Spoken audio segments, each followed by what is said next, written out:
कुरुक्षेत्र के तीर्थों का महात्म्य लोमहर्षण जी कहते हैं, विष्णु द्वारा वर्णित वाराह नामक विख्यात तीर्थ है। श्रद्धालु पुरुष उसमें स्नान कर परम पद को प्राप्त करता है। विप्रेंद्रों, उसके बाद श्रेष्ठ सोम तीर्थ में जाना चाहिए, जहां चंद्रमा पूर्व काल में तपस्या कर व्याध से मुक्त हुए थे। उस शुभ तीर्थ में स्नान कर सोमेश्वर भगवान का दर्शन करने से मनुष्य राजसूय यज्ञ का फल प्राप्त करता है तथा व्याधियों और सभी दोषों से मुक्त होकर सोमलोक में जाता एवं चिरकाल तक वहां सानंद विहार करता है। वहीं पर भूतेश्वर एवं ज्वालामालेश्वर नामक लिंग हैं। उन दोनों लिंगों की पूजा करने से मनुष्य पुनर्जन्म नहीं पाता। एक हंस सरोवर में स्नान कर मनुष्य हजारों गौओं के दान का फल प्राप्त करता है। कृत शौच नामक तीर्थ में जाकर मनोयोग पूर्वक तीर्थ की सेवा करने वाला द्विजोत्तम पुंडरीक यज्ञ विशेष के फल को प्राप्त करता है तथा उसकी शुद्धि हो जाती है।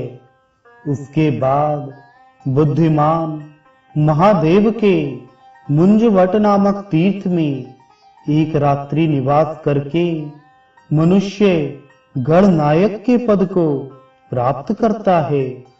वहीं विश्व प्रसिद्ध महाग्राही यक्षिणी है। वहां जाकर स्नान करने के बाद यक्षिणी को प्रसन्न कर उपवास करने से महान पातकों का नाश होता है। पुण्य की वृद्धि करने वाले कुरुक्षेत्र के उस विख्यात द्वार की प्रदक्षिणा कर ब्राह्मणों को भोजन कराए। फिर पुष्कर में जाकर पितृदेवों की अर्चना करे। उस तीर्थ का महात्मा जमदग्नि नंदन परशुराम जी ने निर्माण किया था। वहां जाकर मनुष्य सफल मनोरथ हो जाता है और राजा को अश्वमेध यज्ञ के फल की प्राप्ति होती है। कार्तिकी पूर्णिमा को जो मनुष्य वहां कन्या दान करेगा, उसके ऊपर देवता प्रसन्न होकर उसे मनोवांछित फल देंगे। वहां कपिल नामक महायक्ष स्वयं द्वारपाल के रूप में स्थित हैं, जो पापियों के मार्ग में विघ्न उपस्थित कर उनकी दुर्गति करते हैं, जिससे वे पापाचरण ना करें तथा धर्म की मर्यादा स्थित रहे। उदखल मेखला नामक उनकी महायक्षी पत्नी दुदुम्भी बजाकर वहां नित्य भ्रमण करती रहती है। उस यक्षी ने पाप वाले देश में उत्पन्न पुत्र के साथ एक रात्रि में स्त्री को देखने के बाद दुदुम्भी बजाकर उससे कहा, युगांधर में दही खाकर तथा अच्युत स्थल में निवास करने के बाद भूतालय में स्नान कर तुम पुत्र के साथ निवास करना चाहती हो। मैंने दिन में यह बात तुमसे कही है। रात्रि में मैं अवश्य तुमको खा जाऊंगी।